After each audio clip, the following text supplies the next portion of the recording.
अस्सलाम वालेकुम। अस्सलाम नमस्ते सत श्री अकाल। उम्मीद करता हूँ फिट होंगे, बेहतरीन होंगे, अपनी लाइफ अच्छे से एंजॉय करोगे। हम तीनों की आज एक और वीडियो और उसका टाइटल वीडियो है जी Lucky Bisht on reality of Dhurandhar रॉ CIA M1 MI6 Pakistan discipline danger more TRP की वीडियो है जी। ओरिजिनल वीडियो का लिंक डिस्क्रिप्शन में मौजूद होगा। और मेरा नाम है राणा मोहम्मद अली, मेरे साथ है Mohammad Samir Khokhar, Malik Saklani Iqbal. So guys let's start. नमस्ते एंड वेलकम दोस्तों, आप देख रहे हैं the Raunak podcast. Dhurandhar movie देखी होगी आप लोगों ने, लेकिन कभी सोचा आपने कि एक रियल लाइफ एजेंट की लाइफ होती कैसी है? जैसी फिल्म में दिखाते हैं वैसी है या सब कुछ अलग अलग होता है? इन सारे सवालों के जवाब आज के पॉडकास्ट में आपको मिल सकते हैं, क्योंकि जवाब देने के लिए हमारे साथ हैं इंडिया के सबसे चर्चित, विवादित और मिस्ट्री से भरे हुए कमांडो, एजेंट, स्नाइपर, एक ऐसे इंसान जिनका पास्ट एक क्लासिफाइड डॉक्यूमेंट है। So please welcome Lucky Bisht. नमस्ते एंड वेलकम भैया, कैसे हैं आप? बहुत बढ़िया रौनक भाई, बहुत ही अच्छा। और क्या हो रहा है देश में आजकल? देश में बढ़िया चल रहा है सर। हमारे देश में तो ठीक ही है, बाकी तो हर जगह आप देख ही रहे हैं, दाएं बाएं ऊपर नीचे क्या सिचुएशन चल रही है इस टाइम पूरे दुनिया में। तो एक फॉर्मर एजेंट बोलूँ मैं आपको, क्या बोलूँ मैं? आप कुछ भी बोल सकते हैं, हिंदुस्तानी बोल सकते हैं, फॉर्मर एजेंट बोल सकते हैं सर, एक सोल्जर बोल सकते हैं, जो भी। तो इन सब के नाते आप क्या देखते हैं कि इंडिया के लिए अभी सबसे बड़ा रिस्क क्या है इंटेलिजेंस लेवल पे, और क्या हम उस रिस्क को टैकल करने में सक्षम हैं? सर देखो, रिस्क तो नहीं बोलेंगे, लेकिन ये है कि दुनिया की कोई भी देश, हम बात हिंदुस्तान की नहीं करेंगे, दुनिया का कोई भी देश सुपर पावर तभी बनता है सर जब वहाँ की पब्लिक साथ हो। नहीं तो आप दुनिया में कितने भी पावरफुल आर्मी लेके आ जाओ, कितने भी पावरफुल आप बोलोगे हमारे से अच्छा IQ लेवल, हमारे साइंटिस्ट से ऊपर कोई नहीं है, जब तक पब्लिक नहीं होगी ना सर, जब तक आम जनता उस अपने देश के साथ नहीं होगी, वो देश तरक्की नहीं कर सकता कभी भी, चाहे कुछ भी हो। तो पब्लिक को अपने देश के ऊपर फेथ करना पड़ेगा, अपनी सरकार पर भरोसा करना पड़ेगा, उस हर आदमी के ऊपर भरोसा करना पड़ेगा जो अपने देश के लिए योगदान देता है सर, तभी आपका देश सुपर पावर बन सकता है। और जीवन के अंदर एक चीज़ है, ये छोटे से मैं आप निचले स्तर से बताने की कोशिश करता हूँ। एक मोहल्ले के अंदर आपने देखा होगा कि कोई भी आदमी अगर आगे बढ़ता है तो 4 लोग होते हैं उसको पीछे खींचने वाले। ये दुनिया में हर समाज में है। तो अब आते हैं देश के ऊपर। दुनिया का कोई भी देश जब सुपर पावर बनता है ना सर, तो समझ लो मुश्किलें आएंगी उसके ऊपर। दुनिया के हर बड़े देश उसे नीचे गिराने की कोशिश करेंगे। आपके देश के अंदर क्रिटिसाइज भी होगा, आपके गवर्नमेंट के खिलाफ लोग प्रदर्शन भी करेंगे। तो समझ लो कि आप तरक्की कर रहे हो। अगर आपका देश खुद ही बर्बाद है तो कौन उसको, दूसरे मतलब वेस्ट हो या दुनिया की कोई भी एजेंसी हो, किसी को इंटरेस्ट तो होगा ही नहीं सर, क्योंकि वो तो पहले ही बर्बाद है। मतलब दूसरा देश तभी इंटरफेयर करेगा जब आप सुपर पावर की ओर हो आगे।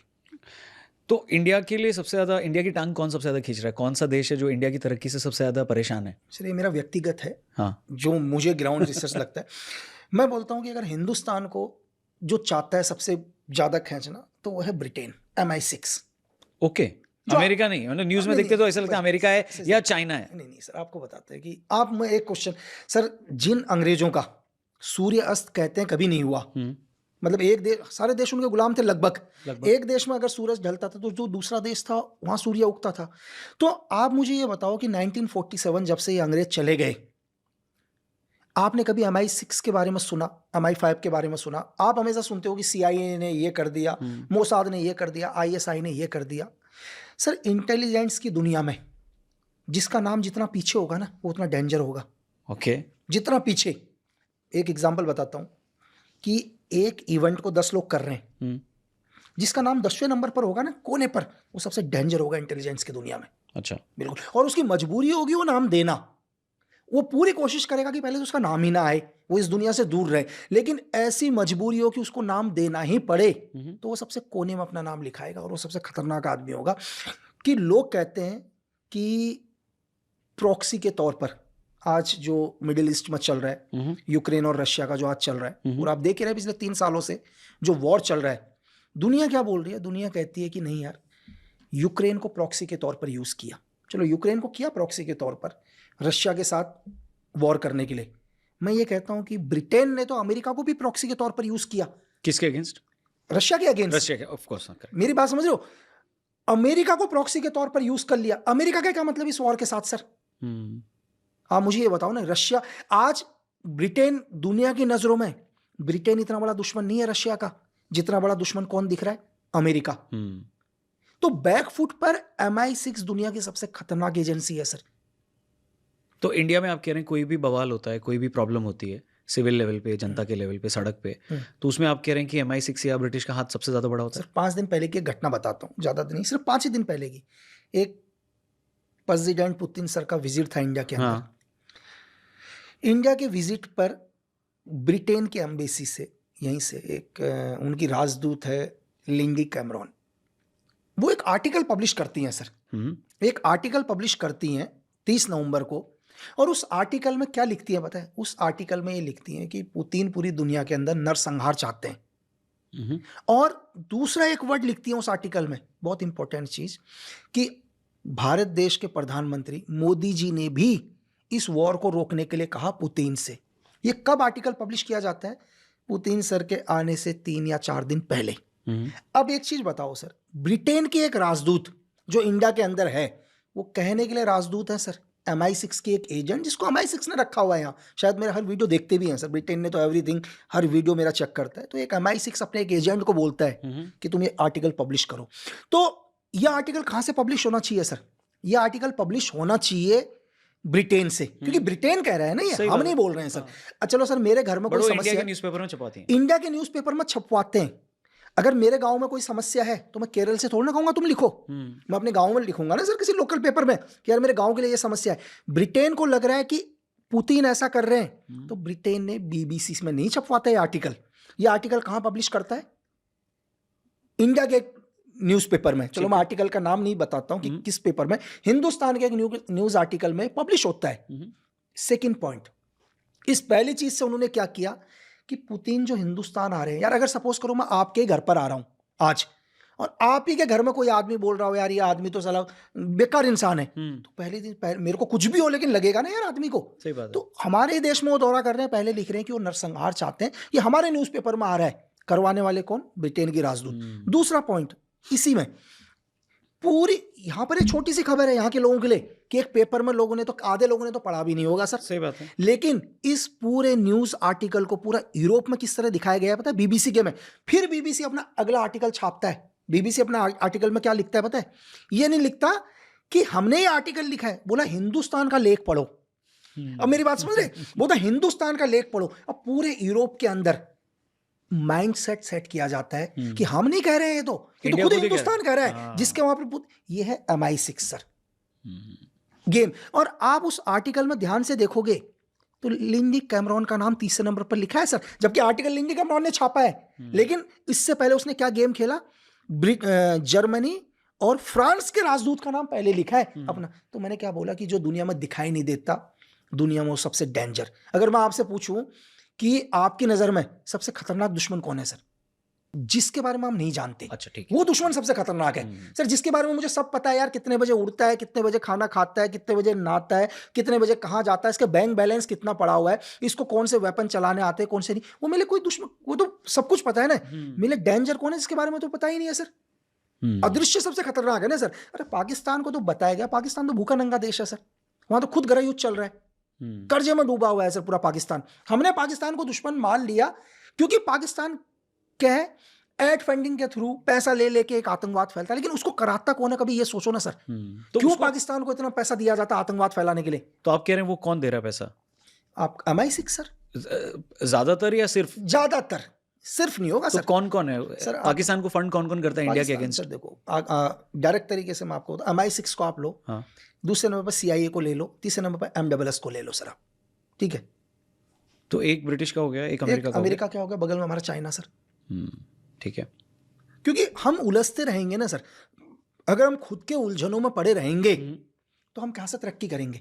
तो मैं आपसे ये कह रहा हूँ सर कि लोग कहते हैं, देश की जनता कहती है यार कि हिंदुस्तान के एक बड़ा कानून क्यों नहीं बनता, कानून में संशोधन क्यों नहीं होता? अरे आप साथ दो ना यार आप साथ नहीं देते, कैसे कानून में संशोधन हो जाएगा सर? आपने एक छोटा सा भारत, मतलब मैं आपसे ये कह रहा हूँ, 4 दिन पहले 10 दिन पहले चर्चाओं में कि हमारा एक संचार ऐप आ रहा था, पूरे 2 लोग कहेंगे नहीं डालेंगे सर। आप अपनी पूरी प्राइवेसी एप्पल को दे दोगे, आप अपनी सारी प्राइवेसी गूगल को दोगे, ठीक है? आप इंस्टाग्राम पर अपना साला पूरे खानदान की पोस्ट कर दो, नाते हुए भी पोस्ट करो, आप पर उन पर ट्रस्ट है आपकी, जो आपके हर सेकंड की लोकेशन को ट्रैक कर रहे हैं, आपकी हर प्राइवेसी जिनके पास है, आपका पूरा अकाउंट जिस गूगल में पड़ा है, आपको उस पर ट्रस्ट है, आपको भारत के एक ऐप पर ट्रस्ट नहीं है, जैसे ही आता है कभी साइकोलॉजी को समझो सर। इन लोगों को ट्रस्ट है, पूरे हिंदुस्तान को ट्रस्ट है, लेकिन उनमें भ्रम डाला जाता है। मेरी बात समझ रहे हैं आप? ये गेम किसका? ये गेम MI6 का।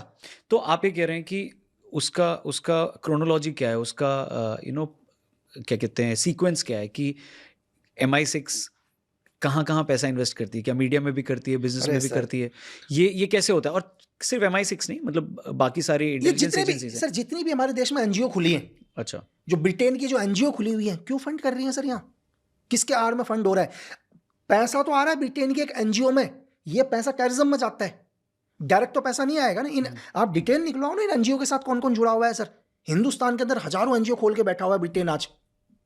अरे तुम भलाई चाहते हो, अपने देश में भलाई करो ना। कितना $6 ट्रिलियन का कर्ज है इनके ऊपर सर। हिंदुस्तान की जनता कहती है ब्रिटेन बहुत अमीर है। भाई मैं आपको बताऊं, 6 ट्रिलियन का कर्ज है इनके ऊपर। अमेरिका कहते हैं बहुत है, तो मैं आपको बताऊं 38.9 ट्रिलियन का कर्ज है इनके ऊपर। क्यों रशिया वॉर चल रहा है, कभी सोचने की कोशिश करिए? क्योंकि रशिया के ऊपर 1 ट्रिलियन का भी कर्जा नहीं है, $379 बिलियन का ही कर्जा है इनके ऊपर, $1 मिलियन का। ठीक है। तो जो रशियन इंटेलिजेंस एजेंसी है वो इंडिया को सपोर्ट करती है या वो भी थोड़ा बहुत? सर देखो, इंटरनेशनल पॉलिटिक्स में मैं आपको एक चीज़ क्लियर कर दूं, यहाँ कोई परमानेंट दोस्त नहीं है, परमानेंट दुश्मन भी नहीं है। लेकिन रशिया के साथ हमारे रिलेशन अच्छे रहे हैं। अगर हम बात करें 1947 से लेकर आज तक, अगर चाहे हम MiG-21 पर डील कर रहे हैं, हमने MiG-21 लिए, रशिया ने हमें दिए सर। हमने वेपन्स अगर AK-47 से स्टार्ट किया, हमने रशिया से लिए। तो रशिया हमको दे तो रहा है, वेपन्स के साथ हमारी डील तो कर रहा है, तेल भी हम ले रहे हैं। लेकिन इसको किस तरह से दिखाया जाता है, अब इंटरनेशनल लोगों के अंदर कैसे दिखाया जाता है कि इंडिया का एक बिजनेसमैन बोलता है कि यार हम रशिया से तेल आधा कर देंगे। एक बिजनेसमैन ने बोला है ना सर ये बात। यार आप कल कुछ भी कहते हो, आप बोलते हो रौनक भाई कि यार मैं अमेरिका का ये सामान नहीं खरीदूंगा, ये आपका व्यक्तिगत सुझाव है ना, इसको देश के साथ क्यों जोड़ा जा रहा है? लेकिन प्रोपेगेंडा क्या फैलाई जाती है पूरी दुनिया के अंदर कि हिंदुस्तान ने रशिया से आधा तेल लेने के लिए मना कर दिया। नहीं, आप आधी बात बता रहे हो। आप ये नहीं बोल रहे हो कि हिंदुस्तान के एक बिजनेसमैन ने लेने से मना कर दिया, क्योंकि उस बिजनेसमैन के ऊपर आप प्रेशर डाल रहे हो, क्योंकि उस बिजनेसमैन के आपके केस अमेरिका में चल रहे हैं। करेक्ट। इंडियन इंटेलिजेंस एजेंसी कैसे काम करती है उसके बारे में अगर जानने की कोशिश करें, और किस रीजन में सबसे ज़्यादा एक्टिव हैं, ये कितना आसान है पता लगाना या समझना? सर देखो, जिसका नाम सीक्रेट सर्विस हो गया वो तो सीक्रेट ही है, उसके बारे में तो आप जीवन में पता ही नहीं लगा सकते। ठीक है। पहली चीज़ तो ये है कि दुनिया की कोई भी एजेंसी, हम बात हमारी एजेंसी की नहीं करेंगे, वर्ल्ड में कोई भी एजेंसी हर उस देश के अंदर एक्टिव होती है जहां से उस देश को थ्रेट है सर। चाहे वो देश कोई भी ले लो, चाहे हम कितने पार्ट्स के अंदर, हम चाहे पाक डेक्स को दे रहे हो, मिडिल ईस्ट को देख रहे हो, हम लोग चाइना को देख रहे हो, अलग अलग डेक्स के ऊपर काम करती है और इस तरह से पूरी दुनिया को कवर किया जाता है सर।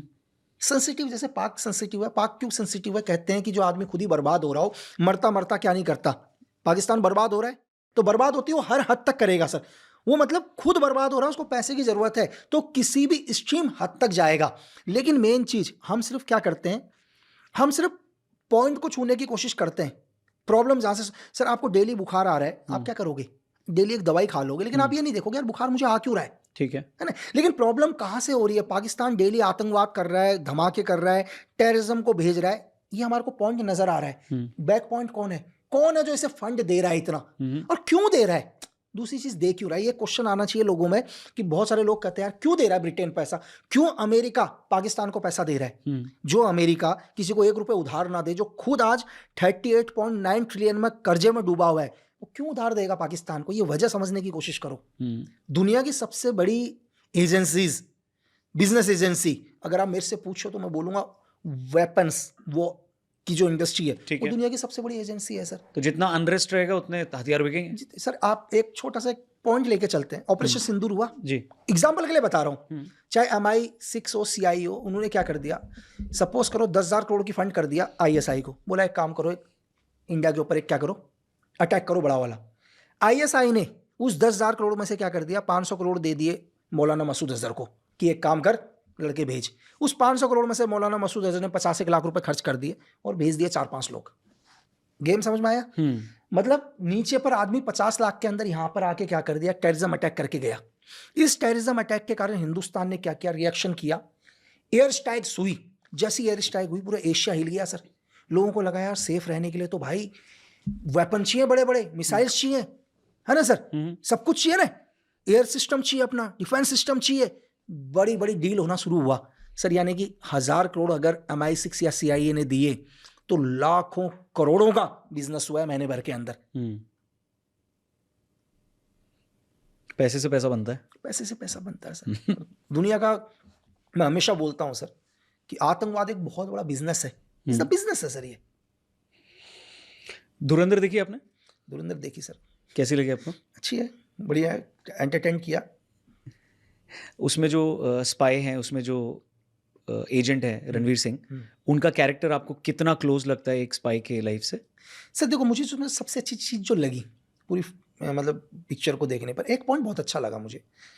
क्या होता है, जब भी हम LOC क्रॉस कर देते हैं ना सर, तो हमारे पास वो ताकत नहीं होती जो हमें अपने घर पर होती है। सही बात है। वहाँ पर एक पॉइंट है, एग्जाम्पल ले, क्या होता है कि हमें पता होता है यार ये चीज़ गलत हो रही है, हम वहाँ पर बहुत मजबूर होते हैं, कुछ नहीं कर पाते। इसका ये मतलब नहीं कि लोग कहते हैं यार तुमने वहाँ कुछ नहीं किया, नहीं, करने के लिए वहाँ कर सकते थे एग्जाम्पल के लिए। लेकिन होता क्या है, हम एक बहुत बड़े काम के लिए गए, हो सकता है कि वहाँ पर कोई एक्शन ले लें, हम 2 आदमी मार देंगे, 4 आदमी मार देंगे, लेकिन हम एक बहुत बड़े ऑपरेशन का हिस्सा हैं जो एक बहुत बड़ी चीज़ों को रोक रहे हैं। तो सिचुएशन आपने देखा कि वहाँ पर क्या होता है कि उसे पता है कि यार यही लड़के क्या कर रहे हैं, एक अटैक करने के लिए जा रहे हैं। हाँ। एक एग्जाम्पल है, गुस्सा है कि ये मेरे लोगों को ही मारेंगे, लेकिन अगर मैं वहाँ पर कोई एक्शन करता हूँ, क्या होगा, 2-4 को मार दूंगा, वो 20 और भेजेंगे। करेक्ट। तो ये सिचुएशन एक इंपॉर्टेंट चीज दिखाई उन्हें, जो कई जगह पर नहीं दिखाई। जैसे पिक्चरों में तो और जगह होता ही है कि एक ही आदमी सब कुछ कर देता है, वहीं सब कुछ खत्म करके आ जाता है। आदमी जब एक स्पाई जाता है कहीं भी, तो ये सिचुएशन एक रियल टाइप का दिखाया। और दूसरा क्या है कि लोग स्पाई वर्ल्ड को अभी भी बहुत कम दिखा पाए।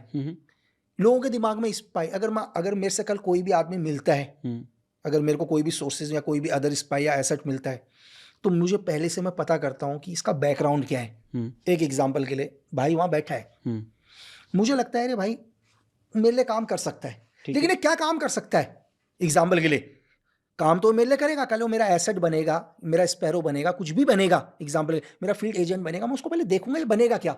मुझे लगता है ये आदमी, सॉरी मैं आपको टोक रहा हूँ, स्पैरो क्या होता है? मतलब कि यार सपोज करो कि ये आदमी सिर्फ मेरी एक इन्फॉर्मेशन को यहाँ से वहां तक पहुंचा सकता है। अच्छा ठीक है। ये खुद भी कुछ नहीं पता करेगा। स्पैरो बोलते हैं। हम एक कोट की तरह, जैसे हम उसको स्पैरो कि ये आदमी क्या करेगा, मैं इसको बोलूंगा एक काम करना यार, ये रौनक भाई को, ये खबर, रौनक भाई से खबर उठा के ये वहां पर दे के आ जा। इसका काम वहां की इन्फॉर्मेशन को क्या है आपस में, ताकि आप कभी एक दूसरे से ना मिलो, आपस में थ्रेट ना हो दोनों को एक साथ। तो ये मैसेजिंग देने के तो बहुत सारे तरीके होते हैं। तो ये अब ये आदमी सिर्फ मैसेज दे रहा है, तो इसकी वैल्यू कितनी है कि दुनिया में कोई भी आदमी, सपोज करो कि एक आदमी मिला, बोला यार लक्की ये एक MI6 का क्या है, एक एजेंट है, तो मैं बोलूँगा ठीक है एजेंट है। जैसे मुझे वो अगली चीज़ बोलेंगे ना, तो मैं ऐसे हो जाऊँगा, तो वो बोलेंगे कि, मैं बोलूँगा एजेंट है, ठीक है मैं एजेंट समझ गया।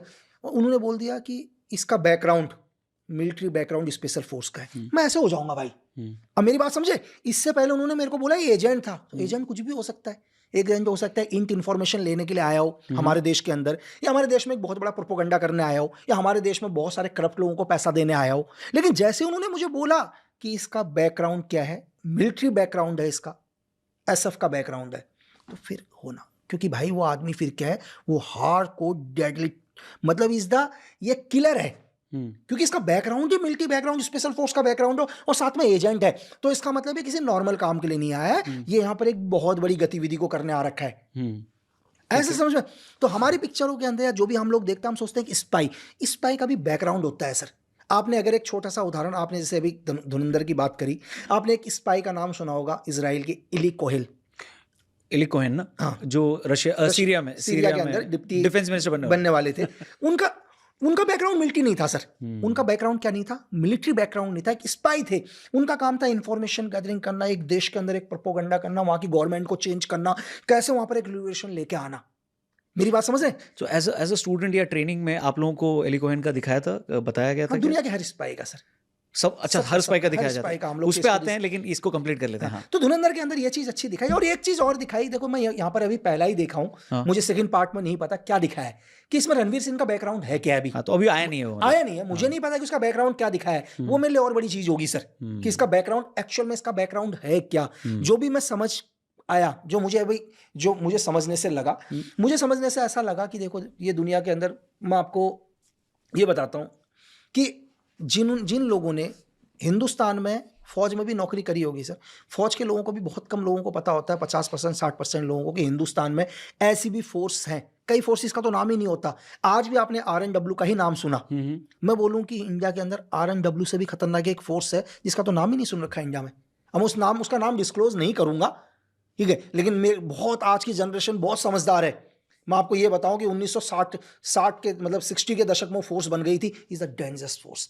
एक छोटा सा उदाहरण शायद धुरंधर में मुझे जिस हिसाब से लगा कि ये फोर्स काम करती है, क्योंकि इसमें एक छोटा सा मुझे बैकग्राउंड ऐसा दिखाई दिया। कौन सा सीन था, कुछ बताइए। एक सीन ये था कि एक हमारे जो कैरेक्टर, जैसे जो भी उन्होंने एक कैरेक्टर प्ले किया, NSA चीफ टाइप का कैरेक्टर प्ले किया है अपने माधवन सर ने।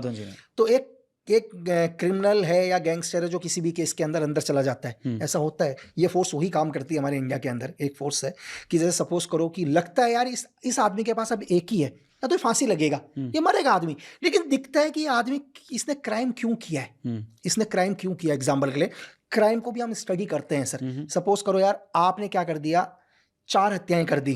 क्यों हत्याएं करी हैं? आपके साथ अत्याचार हुआ है। एग्जाम्पल के लिए आपके साथ क्या हुआ, अत्याचार हुआ, आपको लोगों ने परेशान किया, आपकी फैमिली को परेशान किया, आप पहले कानून के पास गए। करेक्ट, कानून के पास गए। एक एग्जांपल दिखा सकते हैं सर, हमारे क्या कहते हैं, एक बहुत बड़े पान सिंह तोमर एक उदाहरण है। करेक्ट है ना सर, जिस आदमी ने हिंदुस्तान को मेडल दिलाया, पुलिस ने उनकी नहीं सुनी, लास्ट में उन्होंने वेपन उठाया। सेम उसी केस के अंदर एक लड़का क्या है, आज की सिचुएशन चेंज है, पुलिस बहुत एडवांस है, कि सेम आप ही एक क्राइम कर देते हो, 4 लोगों को मार देते हो, अंदर चले जाते हो।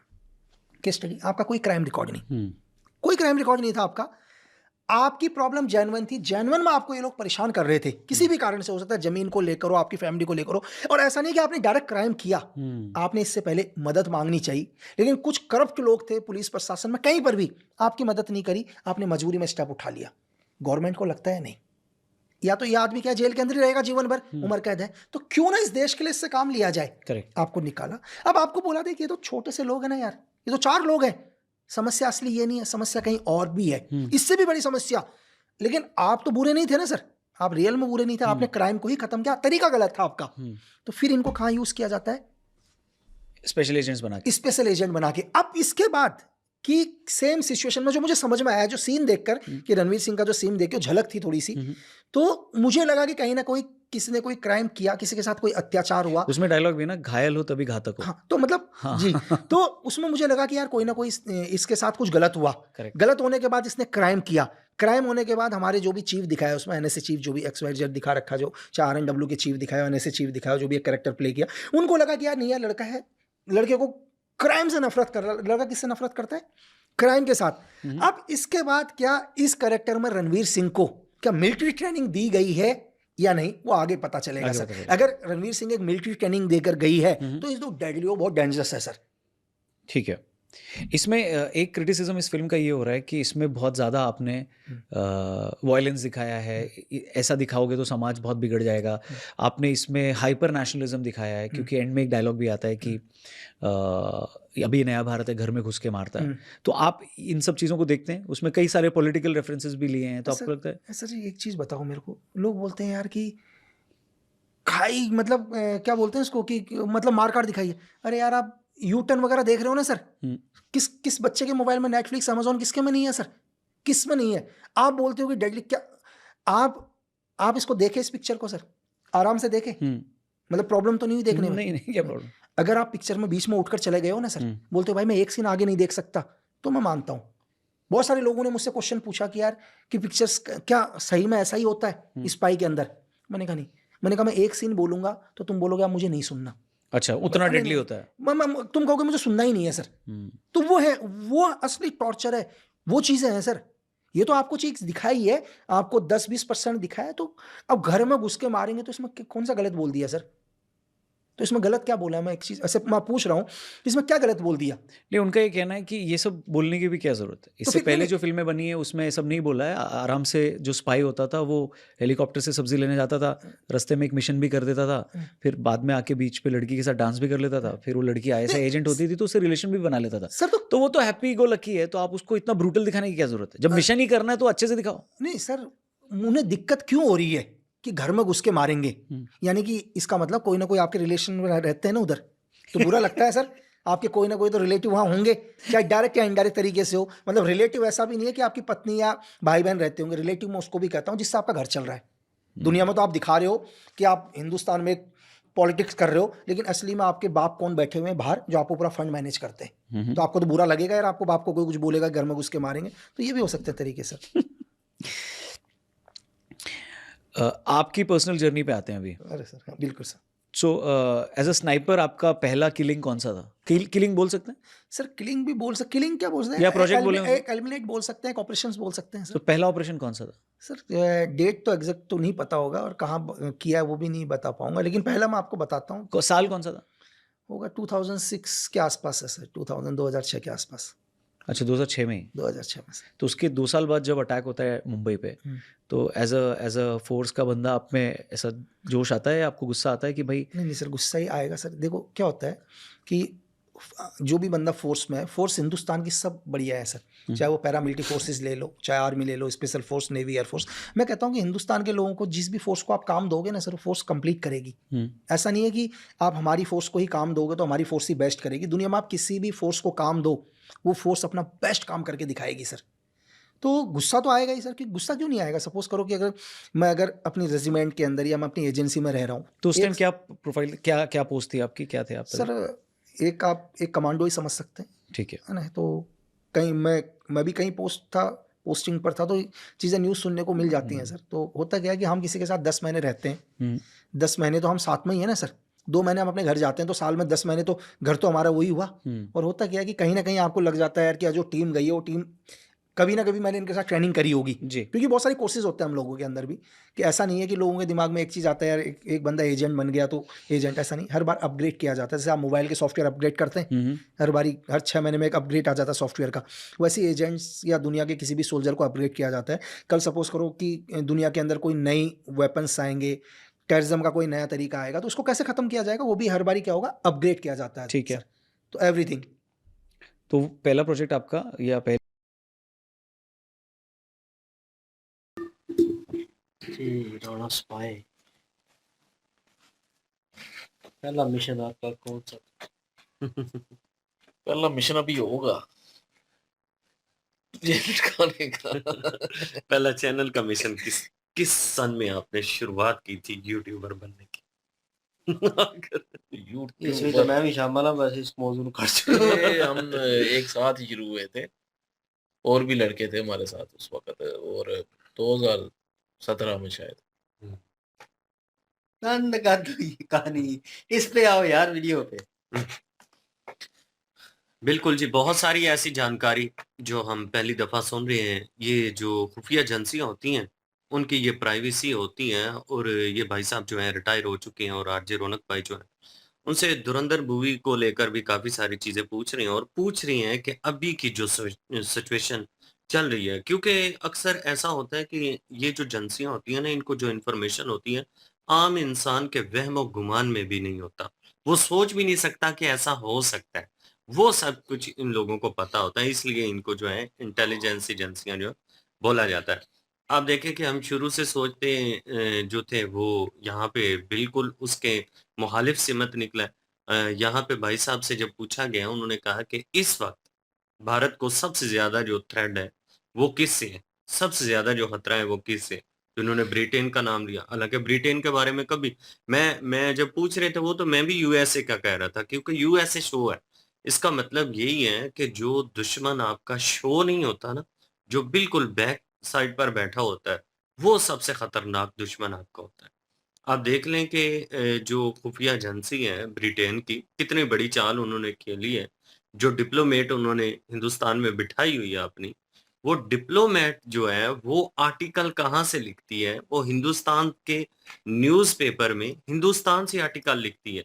उसी आर्टिकल को उठाया जाता है और पूरी दुनिया में यूज किया जाता है कि ये देखिए कि जो पुतिन जो है वो जिस तरह से उन्होंने विजिट किया है भारत में, और दोनों का जो नैरेटिव है नरेंद्र मोदी साहब का और पुतिन का, वो क्या चाहते हैं, उनका नैरेटिव जो आर्टिकल में उन्होंने छापा कि पुतिन जो है जी वो तो ये चाहते हैं, और नरेंद्र मोदी साहब भी उनकी इस ओपिनियन से एग्री करते हैं। उस आर्टिकल को छाप के पूरी दुनिया में शो किया गया।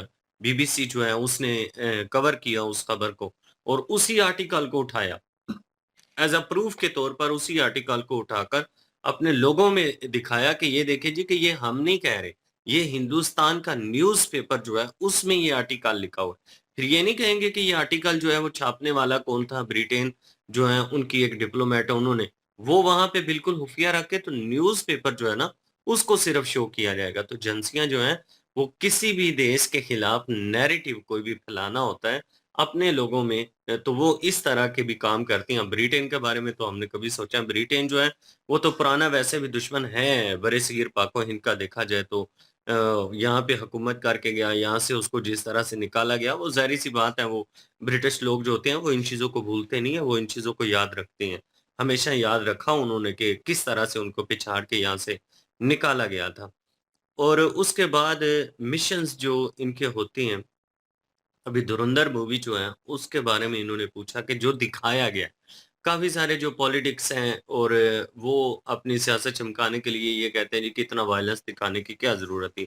इतना क्लोज़ जो है वो दिखाने की क्या ज़रूरत थी कि पाकिस्तान का नाम भी, कुछ लोग तो कहते हैं पाकिस्तान का नाम भी नहीं लेना चाहिए था, कि वैसे ही शुरू से कहते आए हैं पड़ोसी मुल्क, सेंसर बोर्ड जो है हिंदुस्तान का वो भी इस बात की इजाज़त नहीं देता था कि आप किसी कंट्री का नाम लें, लेकिन अब तो नाम लिया गया।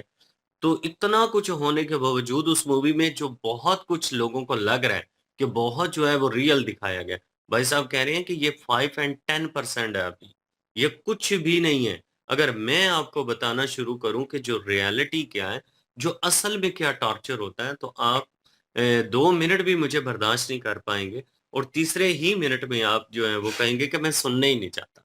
मतलब कि जो दिखाया गया, कुछ लोग कहते हैं जी कि इस तरह से होना चाहिए था कि पहले तो राह एजेंट जो हैं वो जाते हैं सब्ज़ी लेने और सब्ज़ी के वापसी पर ही अपना मिशन पूरा करना और फिर रास्ते में किसी लड़की से टक्कर हो जाना और उस टक्कर के दौरान ये प्यार हो जाना और वहीं पे जो है वो अपना एक नया लाइफ़ जो है वो उसको शुरू करना। तो इस तरह की चीज़ें जो दिखाई जाती थी, लेकिन अब इस तरह की चीज़ें नहीं दिखाई गई। अब दोनों एजेंसियाँ जो हैं पाकिस्तान की और राज एजेंसी जो है वो किस तरह से काम करती हैं, वो इसमें दिखाया गया। और उस चीज़ को लोगों ने काफ़ी ज़्यादा जो है वो क्रिटिसाइज़ किया है कि नहीं, इस तरह से नहीं होना चाहिए था। भाई साहब ने फिर भी कहा है कि ये तो 1% भी नहीं है, जो दिखाया गया है। रणवीर की बात इन्होंने की कि जिस तरह से उन्होंने मिशन जो है वो किया है, ठीक है उसमें कुछ अच्छा है, लेकिन उससे भी ज़्यादा डीप जो है वो जाना पड़ता है। उसके बाद इन्होंने कहा कि जो इंटेलिजेंस एजेंसियाँ होती हैं, उनके जो एजेंट होते हैं, वाक़ई अपने देश में तो ज़ाहिर-सी बात है वो एक केयरफुल महसूस करते हैं ना, अपने देश में एक कॉन्फिडेंस भी होता है, लेकिन जब किसी दूसरे देश में उन्होंने जाना होता है, मिशन करने के लिए, तो जगह-जगह पे वो उनको इस तरह की चीज़ें देखने के लिए मिलती हैं, जो कि बहुत गुस्सा दिलाती हैं। लेकिन इस तरह के जो लोग होते हैं ना, उनके जज़्बात के ऊपर कंट्रोल करना, बाकायदा उनकी ट्रेनिंग होती है, उनको सिखाया जाता है कि आपने जज़्बाती नहीं होना।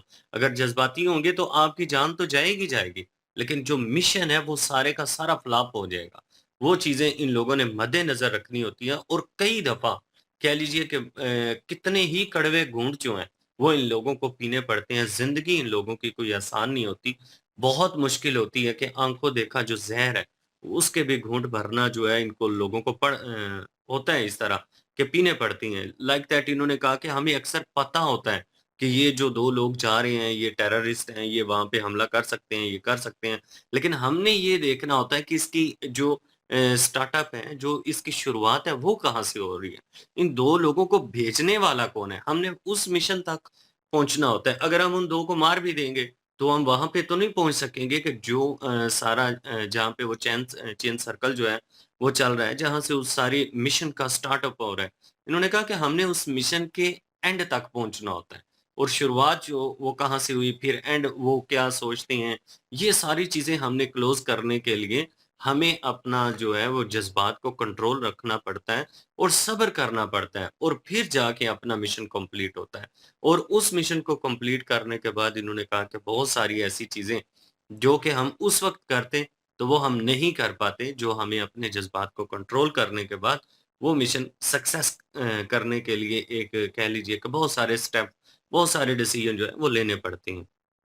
बहुत अच्छा लगा जी भाई साहब की वीडियोज़ देखकर और बहुत सारी ऐसी चीज़ें जानकारी मिली है जो हम कह लीजिए कि हमने आज दिन तक सोचा भी नहीं था, कभी इस तरह से भी चीज़ें होती हैं। बिल्कुल जी, वाक़ई बहुत अच्छी जानकारी दी है और इसमें कोई शक भी नहीं है।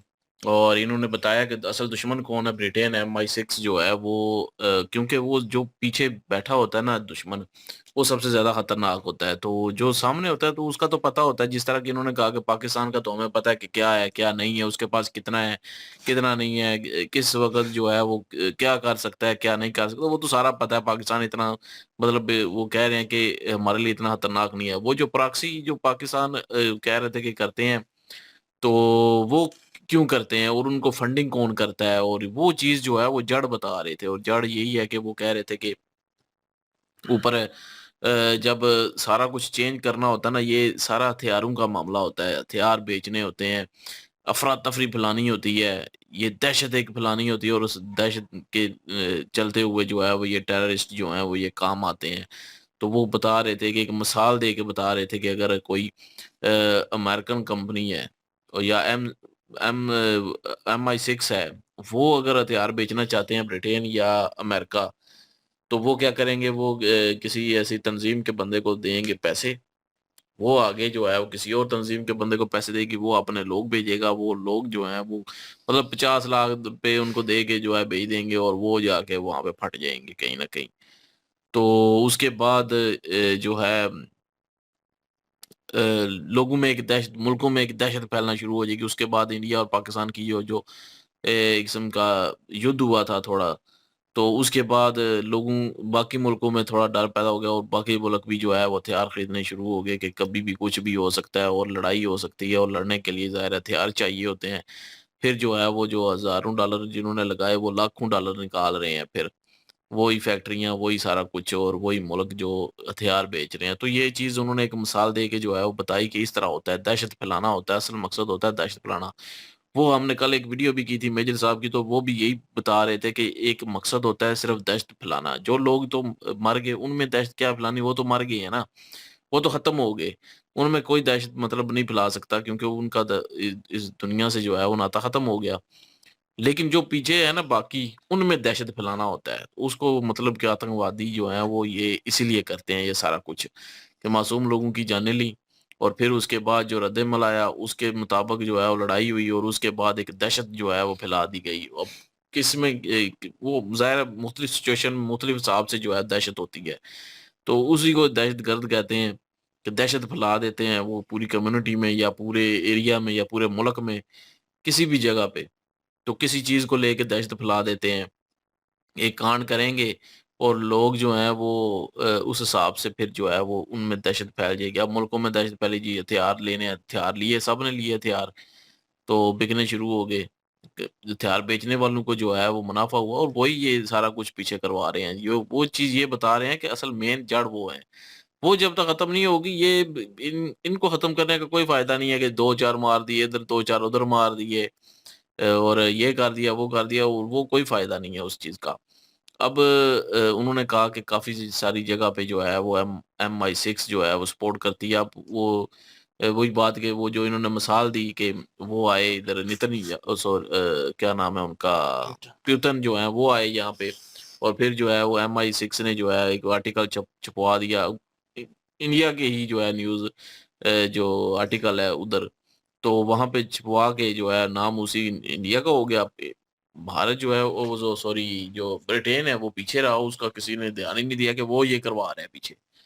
तो मेन मकसद यही है कि ये सारे पीछे बैठ के छुप के बैठे होते हैं, और ये इन्होंने जो जानकारी दी है ना, यकीन करें बड़ी इंटरेस्टिंग जानकारी भी है, और बड़ी इम्पोर्टेंट जानकारी भी है, क्योंकि एक लोगों का नज़रिया जो होता है ना सोचने का, देखने का, वो बदल जाता है इन चीज़ों से, इन बातों से, इस जानकारी से।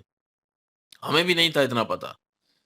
हम भी यही कहते थे कि आखिर क्या मिलता है, क्या नहीं मिलता। अक्सर लोग जो हैं वो ये सवाल करने भी लग जाते हैं, अगर क बात करें तो वो यही कहते हैं कि इनको क्या मिलता है आखिर ये सारा कुछ करके, दहशतगर्दी करके। तो वो यही कुछ जो है वो पीछे जो करवाने वाले हैं उनके मकसद होते हैं पीछे, कि क्या करना है, किस मकसद के लिए जो है वो ये सारी दहशत फैलानी है, वो कैसे मकसद पूरा होगा, वो इस हिसाब से जो है वो सारा कुछ होता है। तो ये बहुत सारी चीज़ें जो हैं वो बंदे की डाउट्स जो हैं ना वो क्लियर हो जाते हैं, या इनकी ये बातें सुन के, इनकी ये जानकारी, क्योंकि ये उस चीज़ में रिलेटेड है, उस चीज़ से रिलेटेड है, क्योंकि इनका भी यही काम था। और एक स्पाई की जो है वो लाइफ बता रहे थे। धुरंधर मूवी में जो है वो ये बता रहे थे कि वहां पे स्पाई जो है को अगर बन के जाता है तो उसको जो है वो कड़वे घूंट भरने पड़ते हैं। जिस तरह के ये इस मूवी के ट्रेलर में हमने देखा था कि रणवीर सिंह जो है स्पाई बन के जाते हैं और वहां पे इनको बीफ का गोश्त खाना पड़ता है। तो ये इनकी आंखों से आंसू निकल रहे होते हैं लेकिन खाते हैं, वहां पे इनकार नहीं कर सकते क्योंकि खुद को रिवील नहीं कर सकते। तो मजबूरी में सारा कुछ करना पड़ता है। तो वो बिल्कुल ज़ाहिर है उनकी आस्था में जो है बीफ खाना जो है वो एक पाप है। तो उनको अगर खाना पड़ेगा तो ज़ाहिर है हम समझ सकते हैं कितना दुख होगा। अब जैसे कि सूअर है एक, अब मैं अपनी मिसाल दे लेता हूँ कि हमें मुझे पता है कि सूअर खाना जो है वो हराम है। अगर मैं सिपाही बन के जाता हूँ वहाँ पे किसी जगह पे, तो वहाँ पे मुझे अगर सूअर दिया जाता है तो ज़ाहिर है वहाँ पे अगर अपने आप को रिवील ना करने की वजह से मुझे खाना पड़ेगा। तो उस वक़्त मुझे क्या बीतेगी मुझ पे? तो ये चीज़ें जो हैं सिपाही की लाइफ़ पे जो है वो गुज़रती हैं। अब बैकग्राउंड क्या है सिपाही का? सिपाही का काम क्या है? सिपाही जो है वो अगर सिविलियन है, फ़ौज से आया है या किसी और जो है वो कमांडो है या किस तरह का सिपाही है, वो चीज़ जो है बैकग्राउंड का पता करना जो होता है ना वो सिपाही का बहुत ज़रूरी होता है। ये वो ही बता रहे थे कि धुरंधर मूवी में अभी तक रणवीर जो सिपाही बन के गए थे उनका बैकग्राउंड अभी तक नहीं बताया गया क्योंकि ज़ाहिर है दूसरा एक और आएगा सीक्वल तो उसमें शायद हो सकता है या प्रीक्वल इसका आए शायद, उसमें बताया जाए, ये भी हो सकता है। तो जिस तरह उन्होंने बताया एक मिसाल दे के कि वही जो अपना जेल में जो है वो अगर कोई होता है, क्रिमिनल होता है, वो क्राइम कोई करके गया होता है और लेकिन क्राइम उसने अपने लिए, अपने हक के लिए जो है वो किया होता है तो उसको सज़ा हो जाती है और उसको फिर निकाला जाता है वहाँ से और उसको सिपाही बना के भेजा जाता है। वो जैसे उन्होंने कहा कि अगर उसको इंसाफ ना मिले तो वो खुद इंसाफ जो है वो करने पे उतर आता है और बंदे को मार देता है और फिर उसको जो है सिपाही बना के भेज दिया जाता है। क्योंकि लाइफ तो उसकी खत्म हो चुकी है, सज़ा तो उसको हो चुकी होती है। एक किस्म का उसको मृत्युदंड दे के मतलब दिया नहीं होता, एक किस्म का दुनिया के सामने दे दिया जाता है और उसको सिपाही बना के भेज दिया जाता है। तो वो भी मंज़ूर कर लेते हैं भाई, देश के खातिर। क्योंकि पहले उन्होंने अपने हक के लिए जो है वो लड़ाई लड़ी, अब देश के हक के लिए लड़ाई लड़ेंगे। तो ये लोग जो हैं वो जाते हैं सिपाही बन के, अब सिविलियन में से कोई जाते हैं, कोई जो है वो अपना आर्मी में से जाते हैं। तो ये बैकग्राउंड जो है वो कह रहे थे कि वो भी ज़रूरी होता है सिपाही का और सिपाही की लाइफ़ जो है वो कोई आसान लाइफ़ नहीं होती, बहुत मुश्किल होती है और उसको बहुत कुछ झेलना पड़ता है, बहुत कुछ बर्दाश्त करना पड़ता है अपना मकसद हासिल करने के लिए। तो उसके अलावा जो है अपनी लाइफ़ के बारे में बताने लगे थे, चलें वो अगले पार्ट में जो है वो करेंगे इंशाल्लाह। और अभी जो है वो काफ़ी सारी यकीन करें जानकारी मिली है। बड़ा इंटरेस्टिंग ये टॉपिक था, मज़ा आया देख के। बिल्कुल, ये इंटरेस्टिंग था नो डाउट। और चीज़ें थोड़ी रिवील नहीं की उन्होंने, ज़रूरी था वो उनमें। और वो पूछते भी रहे हैं कि आप इनमें से इनका नाम कैसे लिया जाए या इनको किन कैटेगरी में रखा जाता है। डेट्स वो नहीं बता रहे थे, एग्ज़ैक्ट टाइम नहीं बता रहे थे। और ये चीज़ें भाई अभी भी रिवील नहीं कर सकते। तो ये अभी भी सीक्रेट होती हैं कि किसने किया, क्या किया। और उन्होंने बीच में जो मोटिव बताया है वो बिल्कुल ठीक है कि जो है माधवन जो है वो करैक्टर अदा कर रहे हैं अजीत डोभाल जी का।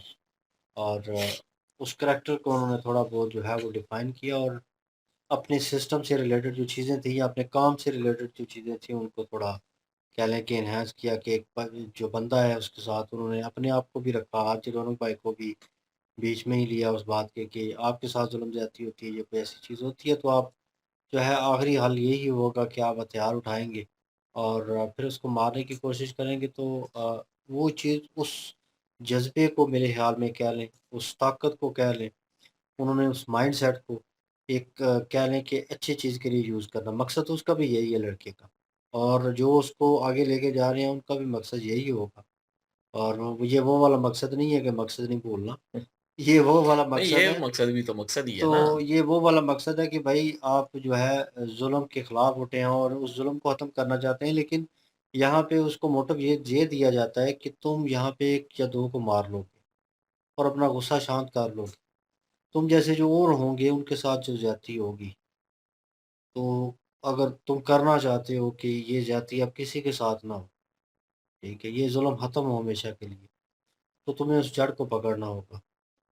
उस कह लें कि उस गैंग को या उस इंसान को जो पीछे सब कुछ करवा रहा है, ये उनको रोकना होगा। तो उस नेटवर्क को पकड़ने के लिए एक बंदे को तैयार किया जाता है और वो बंदा ऑलरेडी उस मिशन में इंटर हो चुका होता है, क्योंकि वो पहले ही उस सिचुएशन से गुजरा हुआ है और उसके लिए आसान होता है उन चीज़ों को करना जो एक आम बंदा उसको कहा जाए कि मेरे जैसा जिसके साथ कोई ऐसी जुल्म ज़्यादती नहीं हुई, कोई ऐसा ऐसा नहीं हुआ कि अपने फैमिली मेम्बर्स को खो दिया हो, दोस्तों को खो दिया हो, कोई ऐसे हादसे में, ऐसी चीज़ों में, और वो उन लोगों ने मारा हो। तो मुझे वो फीलिंग नहीं आएगी, मुझे कहा जाएगा कि आप स्पाई कर रहे हो, ये हो, मैं इंटरेस्टेड नहीं होऊँगा, 0.00% होगा। लेकिन ऑन अदर हैंड किसी और के साथ होगा, इनमें से किसी के साथ होता है तो भाई ये उसी वक़्त कहेंगे हाँ, पीछे बचे कुछ नहीं है, रास्ता कुछ नहीं है, पीछे जो कश्तियाँ थी वो जलाए हम, तो आगे जाना है तो बोलो क्या करना है। तो फिर ये मिशन में होगा ऑलरेडी, तो 100% अपना देने की कोशिश करेगा। एक स्पाई जो है वो 100% किस तरह देता है, अपने आप से, अपने आप को बचाता है, अपने देश को बचाता है, और उसके बाद वो उन्होंने सीन मेंशन किया कि 4 बंदे जो हैं वो अपनी कंट्री में फटने के लिए जा रहे हैं, मतलब टेररिस्ट हैं, और वो सामने देख रहा है कि मैं इन चारों को मार दूँ। अब वो वहाँ पे मार सकता है उनको, 4 इनको मारेगा, 3 और होंगे उनको मार देगा। 10-12 लोग मार के उसका मेन जो मोटिव है वो और है कि उस फैक्ट्री को बंद करना, उन लोगों को मारना, असल असल बंदों तक पहुँचना। तो वो मोटिव गवर्नमेंट ने उसे दिया हुआ है तो वो उसने पूरा करना है। वो पूरा करेगा तो आने वाले बहुत सालों तक वो दहशतगर्दी और ये चीज़ें जो हैं वो नहीं होंगी। तो उसे पता होता है और वो वहाँ पे रुक जाता है।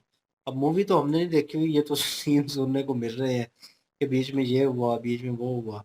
तो बहरहाल ये भी एक स्पाई है और इनका अपना भी मेरे ख्याल में यूट्यूब चैनल है।